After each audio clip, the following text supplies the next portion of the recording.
Kalau kita melihat dari cara berpikir NU ini, sungguh sangat di luar dugaan. Mereka yang konon tempatnya kitab gitu. Kemudian di Indonesia kita tahu bahwa di Indonesia ini ada masyarakat majmuk. Ada Kristen, ada Hindu, ada Buddha, ada Konghucu, ada kebatinan dan sebagainya. Itu bisa hidup di Indonesia. Bisa hidup di Indonesia itu. Tetapi tiba-tiba ada pernyataan kegundahan dari kelompok LDP BNU ini untuk yaitu menenggelamkan Wahabi. Mengganyang Wahabi dari Indonesia gitu.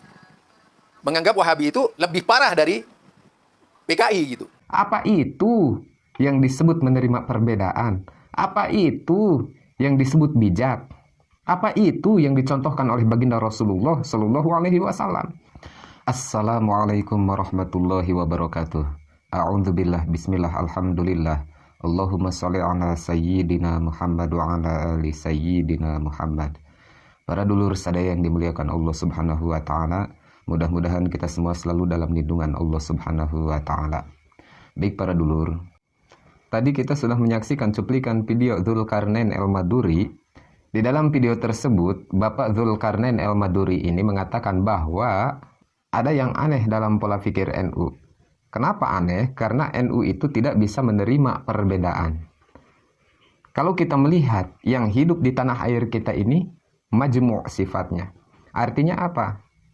Kristen, Buddha, Hindu, Konghucu, kebatinan, semua bisa hidup di tanah air kita. Tapi kenapa ketika ada paham Wahabi yang hidup di tanah air kita, itu harus ditolak, itu harus diganyang? Apa yang salah dengan Wahabi katanya? Sampai sedemikian rupa NU untuk membubarkan Wahabi, untuk menolak Wahabi. Apakah Wahabi lebih bahaya daripada PKI? Jadi begini Bapak Zul, saya katakan bahwa kami warga Nahdliyin NU sebenarnya sangat-sangat legowo, sangat-sangat terbuka dengan apapun bentuk perbedaan yang ada di negara kita. Kami fine-fine aja, baik-baik aja selama ini. Adapun kami tidak bermasalah dengan Kristen, dengan Buddha, dengan Hindu, dengan Konghucu, dengan yang kamu sebutkan tadi, itu karena mereka tidak pernah mengganggu kami. Mereka tidak pernah mengganggu amaliyah kami. Mereka tidak pernah mensesatkan kami. Adapun kalian, kelompok-kelompok Wahabi, kenapa kami bersifat keras? Itu karena kalian lebih dulu keras kepada kami. Kenapa kami sangat menolak paham Wahabi? Karena Wahabi sering sekali menyerang amaliyah kami. Tidak sedikit ustadz-ustadz kalian itu sering dengan mudahnya menghukumi kami, menjudge kami bahwa amaliyah yang kami lakukan itu adalah sumber bid'ah dolalah. Amaliyah yang kami lakukan itu adalah syirik. Kajian-kajian yang kami lakukan adalah syirik. Lalu kalau kita berpikir lebih dalam lagi, sebenarnya siapa yang tidak menerima perbedaan? Siapa yang tidak bisa menerima perbedaan? Kami atau kalian para Wahabi? Sementara kami selama ini diam, kami selama ini terbuka. Ketika kami melaksanakan acara Maulid Nabi, ada saudara-saudara kami yang tidak melaksanakan Maulid Nabi, kami tidak pernah mempermasalahkan itu. Ketika kami melakukan acara haul, melakukan acara ziarah kubur, kami melihat saudara-saudara kami yang tidak melakukan acara tersebut, kami tidak mempermasalahkan itu. Masing-masing saja. Amaliyah kami, amaliyah kami, amaliyah kalian, amaliyah kalian. Tapi masalahnya, ketika kami melakukan acara Maulid Nabi, kalian sebut itu adalah bid'ah dolalah. Ketika kami melakukan acara haul, kalian sebut kami melakukan kesyirikan. Ketika kami melakukan ziarah kubur, kalian sebut kami melakukan praktek kesyirikan, penyembah-penyembah kubur. Apa itu yang disebut menerima perbedaan? Apa itu yang disebut bijak? Apa itu yang dicontohkan oleh baginda Rasulullah Shallallahu Alaihi Wasallam? Kalian mengaku bahwa kalian itu bermanhaj salaf. Tapi ketika kita melihat bukti yang ada, kalian semua itu selalu bertentangan dengan apa yang telah dicontohkan oleh ulama salafun soleh. Tidak sedikit ustadz-ustadz kalian itu menyalahkan amaliyah-amaliyah yang kami lakukan selama ini. Disitulah sumber masalahnya, Dzulkarnain. Di situ sumber masalahnya. Kenapa kami melakukan perlawanan balik kepada kalian para kaum Wahabi? Karena kalian lebih dulu menyerang kami.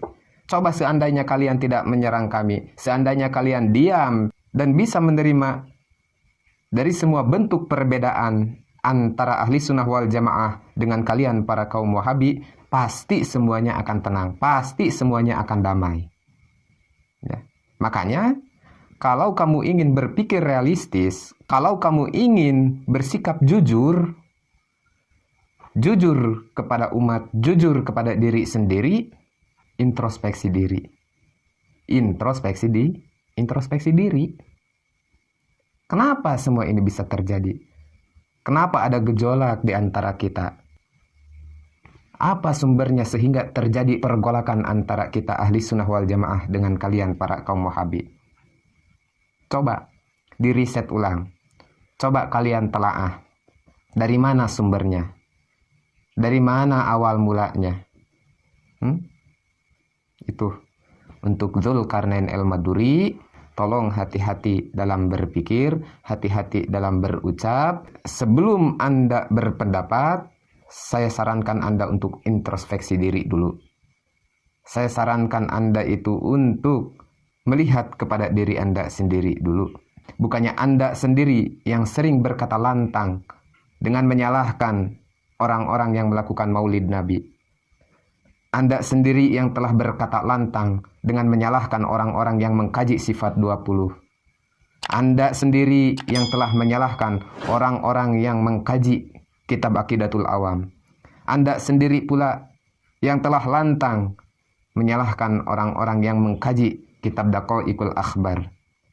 Yang padahal yang Anda salahkan itu adalah amaliyah-amaliyah kami warga Nahdiyin yang sering kami kaji santri-santri NU. Mudah-mudahan para dulur sadaya, kita semua selalu dalam lindungan Allah Subhanahu wa Ta'ala. Mungkin hanya itu yang dapat saya sampaikan pada kesempatan hari ini. Kurang dan lebihnya mohon dimaafkan. Wabillahi taufiq wal hidayah. Wassalamualaikum warahmatullahi wabarakatuh.